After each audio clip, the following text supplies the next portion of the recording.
the Tech Week that we started, I wanted to shine a spotlight on two of the President's biggest legislative priorities right now, tax reform and repeal and replace of Obamacare. By the end of the day, both the Vice President and the Speaker of the House will have both delivered remarks at the National Association of Manufacturers about why it's so critical that we come together and quickly deliver significant tax reform to the American people. Simplifying and updating our overly complicated tax system is one of the most impactful ways that we can create jobs and strengthen our economy. And I think that's something that everyone in this town can probably agree upon. There's also major agreement between the Trump administration and Republicans in Congress on what any significant tax reform package must include. And frankly, I saw some of the Democrats earlier today, and I think there are some that share those general philosophies as well. We want to make it easier for companies to sell American goods abroad and turn that success into jobs here at home. I think we all recognize that what I think every American also agrees with, which is that we need to simplify our tax code. Depending on the estimates you look at, taxpayers and businesses spend anywhere between 6 billion to almost 9 billion hours complying with the IRS's requirements. Those are frankly billions of hours that they're not building things, growing businesses, buying goods and services from other American businesses, spending time with their families, pursuing a personal hobby, and we must reduce that unnecessary burden in terms of both the burden and the time. Perhaps most importantly, we also agree that we need to get this done sooner rather than later. That's why we're working hand in hand with House and Senate leadership and hosting regular listening sessions with outside stakeholders like the one that's being conducted currently in the Roosevelt Room here at the White House with trade associations from the tech industry to iron out details and get their input on what needs to happen. We're also committed to seeing the repeal and replace of Obamacare through Congress. Obviously, the Senate is where the action is right now. This week is the deadline for insurers to commit to selling plans on the Obamacare exchange during the upcoming enrollment period. And unfortunately, we're continuing to see signs of its complete failure as data from more and more states comes in. Last Friday, the New Mexico Health Connections, one of only 5 remaining of the 23 co-ops nationwide that was created by Obamacare, proposed hiking its rates by nearly 80%. And just today in Iowa, where the President will be traveling tomorrow, the only insurer left in the Obamacare exchange proposed a 43% rate hike for next year. With almost every day that passes, another insurer either leaves the market or raises its rates by double digits. The American people can't afford to front the bill for this failed law any single day longer. It's time to repeal and replace Obamacare as Republicans have promised for a while. Looking ahead this week, Tech Week, as I mentioned at the front, continues following on a very productive set of meetings and working groups with some of the country's biggest CEOs yesterday. The President will visit Cedar Rapids, Iowa tomorrow, where he'll see firsthand the transformative power of technological innovations in agriculture at Kirkwood Community College. Kirkwood's agriculture science program is a national leader and widely recognized as a center for innovation in the ag sector. And on Thursday, we're bringing 2 emerging technologies to the White House that have the potential to revolutionize our economy: drones and universal broadband. The President will see demonstrations of how these technologies will contribute to the 21st century economy and how the government can ensure that their safe adoption leads to the best possible outcomes for the American worker and American businesses. With that, let's have some questions. Katie. Hey, Sean. My first question is, does the administration have anything to say to China about the death of Otto Warmbier? Well, I think the President has spoken very clearly about how he, the First Lady, and our country feels about the loss of this American. And obviously, when you look at how he was handled, it's something that we will continue to apply economic and political pressure and try to continue to work with our allies. We've had, I think, positive movement on China over the past 5 months of this administration. And we'll continue to work with them and others to put the appropriate pressure on North Korea to change this behavior and this regime. Steve. John, just following up on the president's meeting with the Ukraine president, would the president like to see Russia get out of eastern Ukraine, and does he see Moscow as the aggressor in this conflict? I think we've been clear that, yeah, I mean, obviously, that's part of the reason that there are sanctions, is because until they are out of eastern Ukraine, we're going to continue to have sanctions on Russia, and we believe that that is Ukraine's part of Ukraine, and so therefore, until those sanctions will remain, it was something that obviously came up to discussion with the president today. We'll continue to advocate for that. And does the president support the Senate sanctions that are now going to move to the House? I think we're going to wait and see what happens in the House before we weigh in on that package. It's not just the package. I think there's some other areas of that package that we need to work with the House and Senate on if it comes back to, depending on how it's handled in the House, that we have to address. But as is usually the case, we won't have a statement of administrative policy until it advances through the House. Jessica? Thank you, Sean. On the DPRK, can you talk about what the U.S. is willing to do in retaliation for Otto Warmbier's death with respect to sanctions of the United Nations or whatever? And secondly, with the U.S.-China security and defense dialogues beginning tomorrow, and it's already been stated that the North Korea issue is going to be at the top of the agenda, do you anticipate walking away from tomorrow's dialogue with any kind of tangible results on North Korea? We have been very forceful in our political and economic pressure that has been applied in North Korea.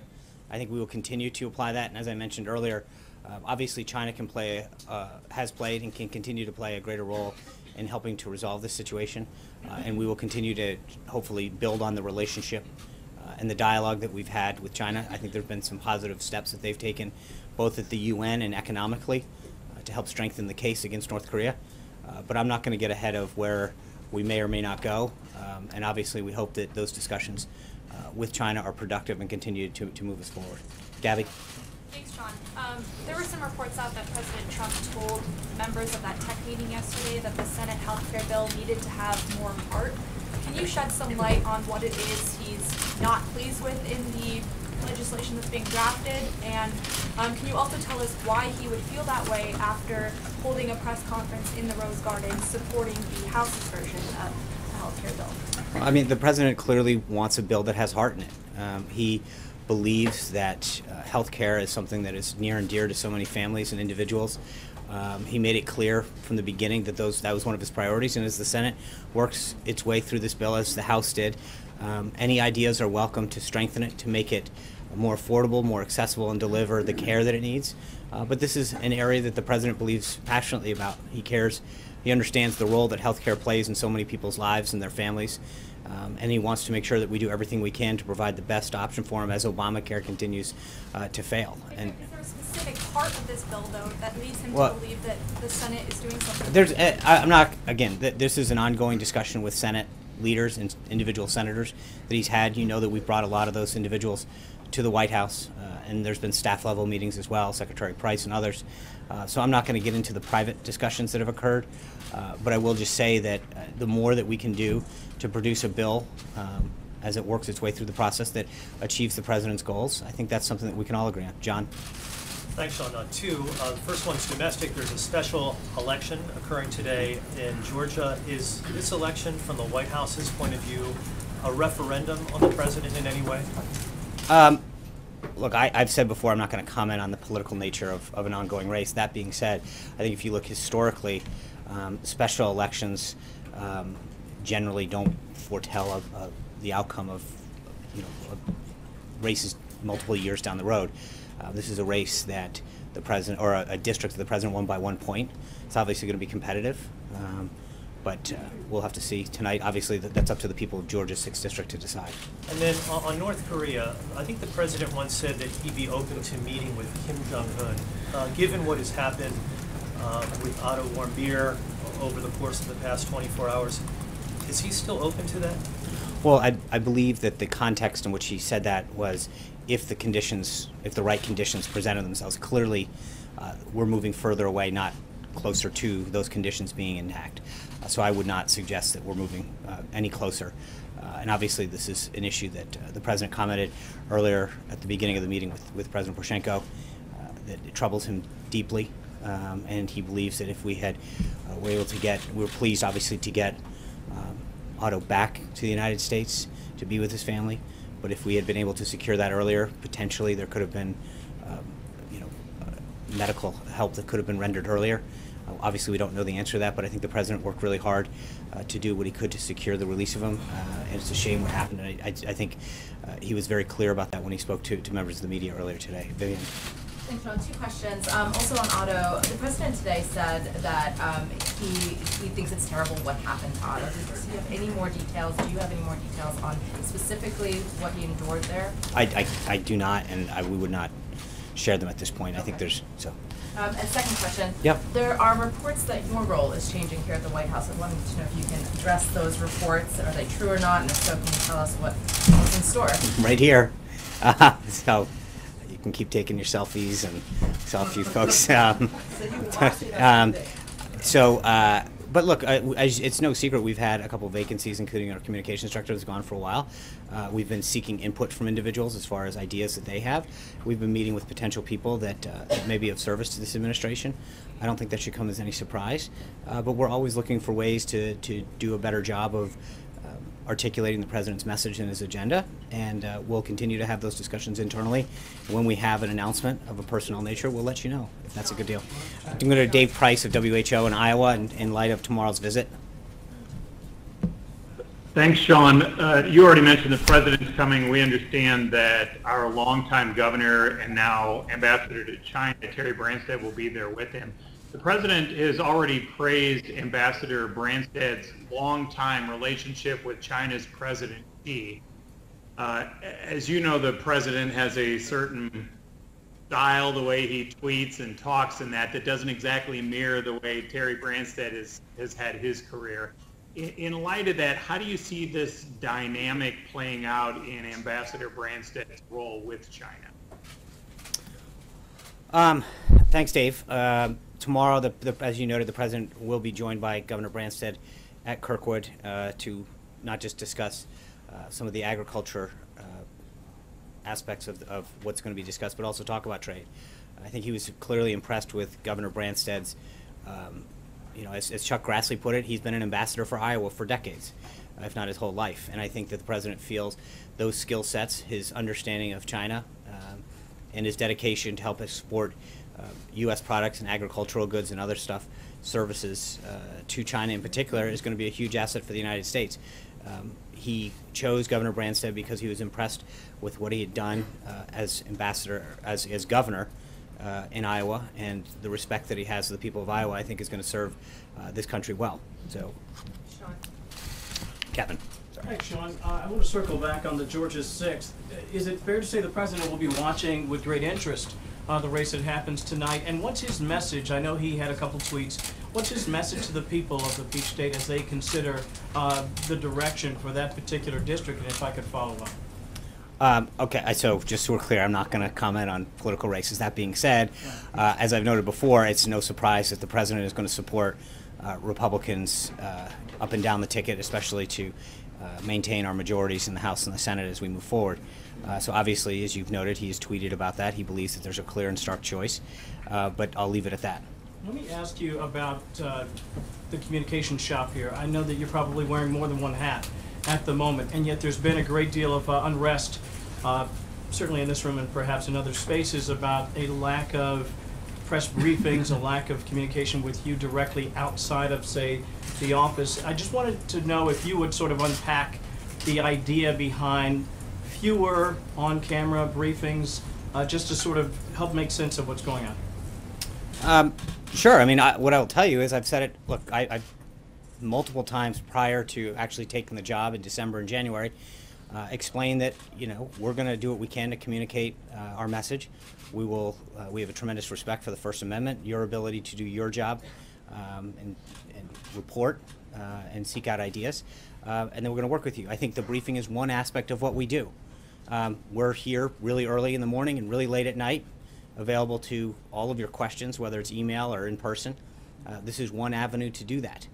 We've, as you've noted, opened up Skype questions to bring more people into the briefing room. But we have done multiple more opportunities for people to interact with the president, according to several folks that have been here for several administrations.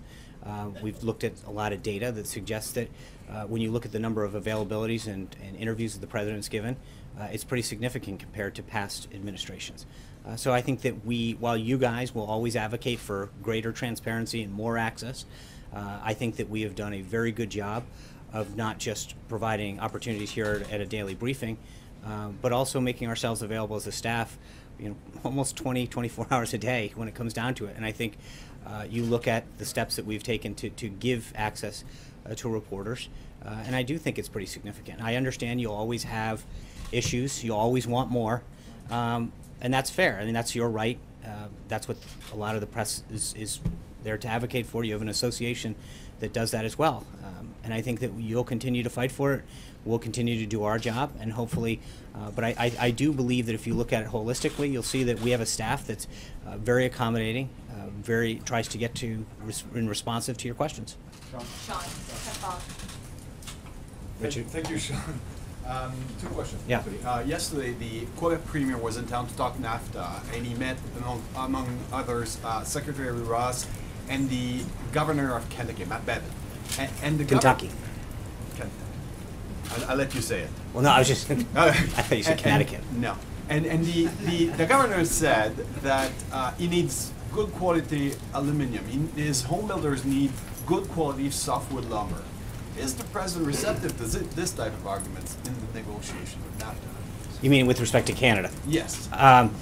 Look, I think that Wilbur Ross and the Department of Commerce has made it very clear with the softwood lumber case that they want to get a better deal for our country. I understand the governor's point, and we're going to continue to work through the proper channels in dispute resolution settlement to get that to achieve our goals and make sure that the concerns that we have are settled correctly through the mechanism that exists.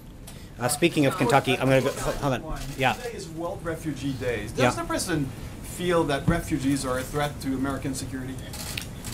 I think the first and foremost thing that the president is concerned about, obviously, you take an area like Syria, for example. He's been very focused on trying to get countries to agree and to work together on creating safe zones. Because refugees, for the most part, in a lot of areas, would rather be in their country where they're from safely, have a place to raise their family and not be resettled. That's our number one goal for them in those cases. But number two is, I think the president's also been very clear, his number one goal as commander-in-chief is to protect our country, our homeland, and our people. And that he needs to make sure that people coming into this country are doing so through peaceful means. And so his number one priority, as the number one priority of any leader is to protect their people first and foremost. But then obviously, as we look throughout the globe and find areas and regions that need support, we've tried to work through diplomatic and economic channels to create solutions. Speaking of Kentucky, though, I'm going to go to Will Clark, who's at WAHS. Sean, thanks for taking my question. My question is about the administration's position on coal. The administration had, during the campaign, said they wanted to bring back coal jobs to eastern Kentucky. And now there's a lot of those coal miners in that part of the state who are saying that they want tech jobs. They're going back to college to get the skills for those jobs. Does the administration still support the return of coal to those portions of eastern Kentucky and into West Virginia? And what is the president's relationship with Kentucky Governor Matt Bevin? I know he was at the White House last week and was also at the nominating convention in Cleveland, among other places. Yeah, he's been here a few times. I think they have a fantastic relationship. Governor Bevin has been a great advocate. He's done a lot in Kentucky to grow jobs and really fight for innovation down there. And I know that his ideas and his input have been very well received here at the White House. And we want to continue to work with him. I think with respect to your question, Will, it's not really a binary choice. I think the president wants to continue to and has supported several measures to really restore the coal industry and to bring it back. And then, to touch on the theme of this week, we want to do what we can to really focus on technology, helping our government bring back jobs, create new opportunities for our country, for jobs. We talked about this a couple weeks ago when we talked about workforce development, or it was only a week ago, I guess. But part of it is to make sure that people have the training and the skills that they need, whether that's going to a vocational school or another training opportunity that gives them the skills in an area like high tech and technology to pursue a new change in life or a new career or just at a high school. But we need to make sure that we have the training and the support, the loan system, et cetera, that will support people who want to go into a lot of these fields. So I don't think it's a choice of one industry over another. Obviously, the president has and will continue to do a lot to support coal, especially the clean coal industry. And at the same time, make sure that we have opportunities to give the workforce of the next century the Americans the skill set to compete, and that's something that Secretary Acosta spoke from this podium on extensively last week. Thank you, Sean. Has the president seen the draft of the Senate healthcare bill? I don't know that. I know that there was some chatter today. I know the president has been on the phone extensively with the leader and with key senators, so I don't know if he's seen the legislation or not, but I know that they've been working extremely hard, and the president has been giving his input and his ideas, feedback to them, and he's very excited about where this thing is headed. Do you know if anyone on the staff has seen the draft of the bill? I don't. I know that they are up there working hand in glove with them, so to the extent that it's, I don't even know, where we are in terms of a final plan. I know that the staff has been working very closely with the leader staff, with Senate Finance and others. I don't want to get ahead of an announcement on Senator McConnell saying when that final product is done. So I will refer you back to him. Jennifer. I guess I have kind of two questions, if that's okay. Of course. So the first one is just in the last few minutes, Gary Cohn spoke at a meeting and kind of laid out a September timeline for a bill on tax reform to actually get to the floor of Congress. Is that realistic as far as timelines go? We've heard a lot of different things that keep getting pushed back. We still we haven't gotten to a final vote on healthcare, let alone, all the other things that have been talked about. Do you think that that's actually going to be a realistic timeline? I think we're working really hard. I think you saw the Speaker and the Vice President, as I mentioned at the top, both talk about this. There's a strong commitment to doing it, and I think it's frankly bicameral and bipartisan. I saw Senator Warner from Virginia earlier today talking about his concerns with the corporate tax rate and the need for it to come down to the 20s. That's great. We would love his support on a package like this. So I think that there's going to be very bipartisan, bicameral support for tax reform, and as we move forward on this, the degree to which we can get some of those individuals to join on and craft a bill will determine the schedule, but I think that's mostly a congressional timetable that we have to move with. And will there be outreach to Democrats in that timetable? I think they've already met with some Democrats, and they'll continue to, but I don't. That has been part of the plan. It's already been part of the plan, and they'll continue to reach out to members of Congress that share these goals. And the other question is just on Ford. Today announced that they're going to be, building this new factory in China. Right. The president won kind of with a very kind of declared victory when this plant was not going to be built in Mexico. So one, is there an administration reaction to the decision to go there? And then two, there's been some signs that the administration wanted to get tougher on China and autos. Are we going to see that from you all? Well, with respect to your first question, Secretary Ross has put out a statement with respect to Ford's decision. And I think the general consensus is that the president wants to create a tax system that companies want to come back and bring back jobs and manufacturing here in the United States. And once we can pass that plan that you just asked about, that really gets our companies more competitive, doesn't leave them with the highest tax rate, and also deals with a lot of other aspects about our business tax code that puts them at a disadvantage to their foreign competitors, then I think you're going to see more and more companies not just go to other countries, but come back to the United States, grow in the United States, manufacture more in the United States. And that's where I think overall we continue to see the need to have tax reform to achieve those results. Sarah? Thanks, John. The president today said that if Otto Warmbier had been brought home sooner, the results would have been a lot different. Does the president believe that the Obama administration is partly responsible for what happened to Otto Warmbier? The president was pleased that he was able to work with the State Department and get Otto home as soon as he could. But I think when you realize what happened, the president believes that had it happened sooner or quicker, potentially there might have been additional medical resources that could have been provided. He's just obviously saddened by this entire situation, and just would have hoped that it could have been resolved earlier. Yeah. John, thanks, John. Just wanted to ask, the House Freedom Caucus and at least 3 GOP senators have suggested that the August recess should either be scrapped or greatly shortened until more business can be done. For sure, get an Obamacare repeal bill through, at least make the first steps on tax reform. Is that something, could the president support either scrapping or shortening the August recess? I think that's going to be up to the House and the Senate to determine their recesses. They don't, generally, we don't get involved in their schedule. And so I'll let Speaker Ryan and Leader McConnell decide what's appropriate in terms of their. Is the president satisfied with the pace the Congress is moving? If we continue to move forward with health care the way that we've been told we're going to, and that I think we're great. We've got our priorities. We want to get health care done. We want to get tax reform done. And obviously the president's spoken very extensively about infrastructure. If we can get those done, I think we feel very good. Hallie. Can you get those done by August? I'm sorry. How can you get those done by August? We'll go as quick as Congress wants. That's a little out of our hands. But as soon as Congress can do it, we'll do what we can. You saw when the House had its bill up, the president worked feverishly to make sure that he did everything he could to get it over the finish line. I think we'll do the same for all of those other scenarios as well. Hallie. Sean, I have one on North Korea, but I'd like to follow up on healthcare there. Yep. You were around when Republicans were criticizing Democrats back in the day of Obamacare for it being, as you put it fairly recently, jammed down people's throats. You said it was rushed, it was secretive, that was the criticism. So how is what's happening now with this bill getting crafted, frankly, behind closed doors, any different from what Republicans criticized Democrats for doing? I think we wanted to be part of the process back then. If you look at what you look at what Senator Schumer said both in February to a MoveOn.org call, where he said that no Democrats going to go near this, and what he said in a letter in May 9th, that he said that no Democrats would be part of an effort that would repeal Obamacare. So they have chosen to take themselves not make themselves part of this process.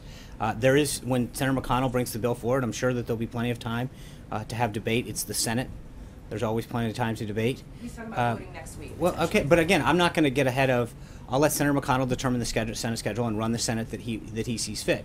But let's not mistake ourselves with how they approach this thing. Their leader, Senator Schumer, made it very clear on at least 2 separate occasions that they didn't want to be part of this process. They didn't want to repeal and replace Obamacare. They were happy with Obamacare. We believe Obamacare is failing. We want a better system for the American people, a patient-centric healthcare system that brings down costs and gives more accessibility to people. That's it. They chose not to, made it very clear that they didn't want to engage in this process. So, to turn around now and to second guess, that's something they should take up with their own leader. On North Korea, does the president support a travel ban to those heading to North Korea? And given Senator McCain's comments that he believes Otto Warmbier was murdered, is it this administration's position that North Korea killed that young man? On the first one, I think the State Department is mulling additional advisories, and I'll leave it to them. That's how our travel is restrictions and such is run through the State Department, so I would refer you to them. And again, I don't want to, before anything further goes on with respect to him, I'm not going to comment on whether or not his situation, how it was handled, until we have further information on that. Trey. Thanks, Sean. 2 questions for you. From the perspective of the administration, how transparent have lawmakers been on Capitol Hill when drafting this health care bill? How what? How transparent have they been? Well, I think that we've had a very robust discussion with lawmakers, first in the House and now in the Senate, who have ideas and input. But ultimately, each of those bills is the product of their own chamber. I mean, the House, we obviously had plenty of sessions with members of the House as they move forward. We've done a lot in the Senate. But each of those chambers runs their own chamber respectively by the leadership they have. It's not our job to go in and dictate how they do it. We have tried to be as helpful as we can throughout this process by highlighting the need for repeal and replacing a failed system, and we'll continue to do that. But it's not for me to get up and talk about how their process works through each of their respective chambers. Can I follow up on Steve's question on Russian sanctions? Just very plainly, a yes or no answer. Does President Trump believe that the Russian government interfered in the 2016 elections? I think I have not sat down and talked to him about that specific thing. Obviously, we've been dealing with a lot of other issues today. I'd be glad to touch base. Generally speaking, I mean, this conversation about Russian interference in our elections, there's 16 intelligence agencies that say that they did. The former FBI director said that without a doubt the Russians interfered. I understand. I've seen the reports. Does the president share those views? I've not sat down and asked him about a specific reaction to him, so I'd be glad to touch base and get back to you. Yeah.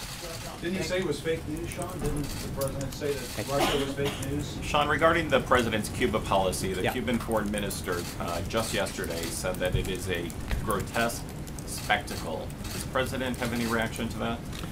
The policy that the president laid out for Cuba, first and foremost, is something that will help the Cuban people. It will stop making encouraging payments to the military and help them economically lift themselves up. That is the greatest form of human rights that we can push for right now, to make sure that those efforts that we do and that the American citizens who travel or do business in Cuba follow the law. Our goal is to make sure that the policies from this government first and foremost help the Cuban people, and I think that's what the president has done, and we will continue to advocate for.